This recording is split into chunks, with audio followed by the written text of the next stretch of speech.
আমাৰ বিভাগীয় যি শীৰ্ষ বিষয়াসকল আছে, যিসকলে আমাৰ ভৱিষ্যত নিৰূপণ কৰিব, তো তেখেতলোকলৈও আমাৰ বস্তুৰ অনুসৰি যে আমাৰ এই সাৰ্ভিসটোত যেতিয়া কোনোবা এটা কোম্পানীয়ে পাব টেন্ডাৰত, কোনোবা এটা কোম্পানীৰ ওপৰত কোনো ডিসিপ্লিন ইলিজিবল নহব। যদি ইলিজিবল ক্ৰাইটেৰিয়া তেওঁলোক ফেলাৰ হয়, তেতিয়াহ'লে কন্টিনিউ কৰিব নোৱাৰিব সাৰ্ভিসটো। গতিকে আমি মিছা তথ্যৰে, মিছা শিক্ষাগত অৰ্হতাৰে আমি কোম্পানীক সাবমিট কৰা নাই। গতিকে আমি ইলিজিবিলিটি ক্ষেত্ৰত আমি শংকা হোৱাৰ কোনো প্ৰয়োজনীয়তা নাই। আৰু লগতে যিসকল মানুহৰ ফিটনেছৰ কথা কিছুমান আহিব পাৰে, কিছুমান মানুহৰ বয়স হৈ গৈছে, কিছুমানে হয়তো এম্বুলেন্সত কাম কৰিবলৈ অসুবিধা পাব পাৰে, বা যদি তেওঁ নিজে ভাবে যে মই নোৱাৰিম, তেতিয়াহ'লে বিষয়টো বেলেগ হ'ব। কিন্তু এজনৰ ক্ষেত্ৰত আপোনালোকৰ তেনেকুৱা নহয় যে সৰু কিবা লেটাৰ এখন দিলেই আপোনাৰ ওপৰত ডিসিপ্লিনাৰী একশ্যন হৈ গ'ল, এইটো নহয়। শংকা হ'বলগীয়া কোনো তাতে প্ৰয়োজন নাই। আৰু কি থাকিলে এতিয়া আছো নকওঁ।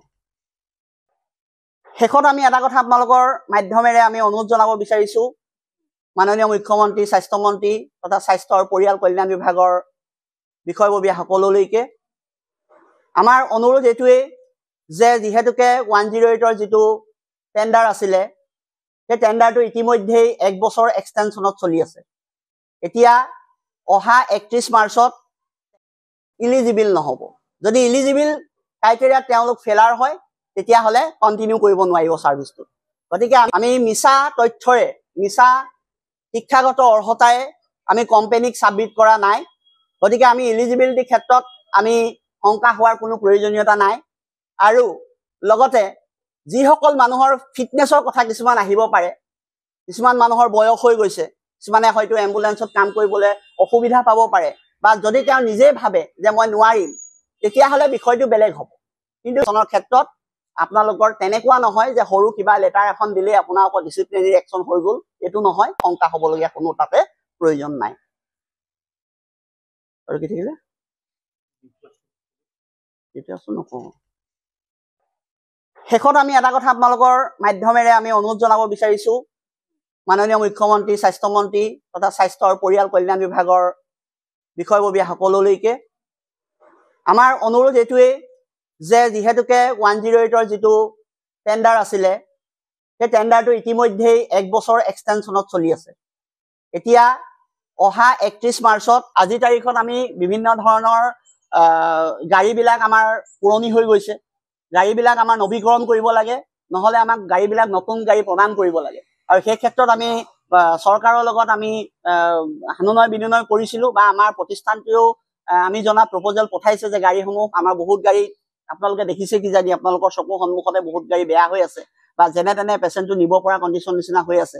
গতিকে সেই গাড়ীবিলাক যিহেতুকে পুৰণি হৈ গৈছে, আৰু সেইকাৰণে আমি অনুভৱ কৰোঁ যে আমাক নতুন গাড়ী প্ৰদান কৰিব লাগে।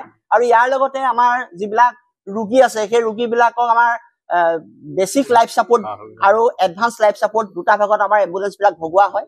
আৰু আমি আশা ৰাখিছোঁ যে এইবাৰ নতুন টেন্ডাৰত আমাৰ মাননীয় মুখ্যমন্ত্ৰী মহোদয়ে প্ৰায়বিলাক গাড়ী এতিয়া যেনেকৈ BLS হৈ আছে, গতিকে আগন্তুক দিনত যাতে ALS কৰে, আৰু জনসাধাৰণৰ যিকোনো বেমাৰৰ ক্ষেত্ৰত যাতে 108 ডিপাৰ্টমেণ্টে গাড়ীৰ ভিতৰতে, এম্বুলেন্স কৰ্মচাৰীসকলে গাড়ীৰ ভিতৰতে উন্নত মানৰ চিকিৎসা প্ৰদান কৰি ৰোগীক যাতে মৃত্যুমুখৰ পৰা বচাব পাৰে, তাৰ এক ব্যৱস্থা কৰিব বুলি আমি আশা ৰাখোঁ। 2008 চনৰ পৰাই এই উক্ত সেৱাৰ লগত কৰ্মৰত হৈ আছোঁ। বৰ্তমান মোৰ 56। তাত আমি এই সেৱাটো আমি সম্পূৰ্ণ সেৱাৰ মনোভাৱেৰে কৰি যাম বুলি আমি এই উক্ত সেৱাত আমি অন্তৰ্ভুক্ত হৈছিলোঁ, আৰু আজি পৰ্যন্ত কৰি আছোঁ।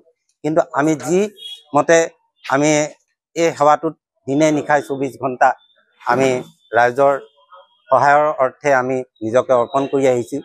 কিন্তু সেই অনুপাতে আমি আমাৰ যিটো দৰমহা বৃদ্ধিকে আদি কৰি যিখিনি আমি লাগতিয়াল আমাৰ হ'ব লাগিছিল, আজি পৰ্যন্ত আমি তেনেকুৱা হোৱা নাই। গতিকে আমি আপোনালোকৰ জৰিয়তে আমি আমাৰ অসমৰ মাননীয় CM ছাৰ আৰু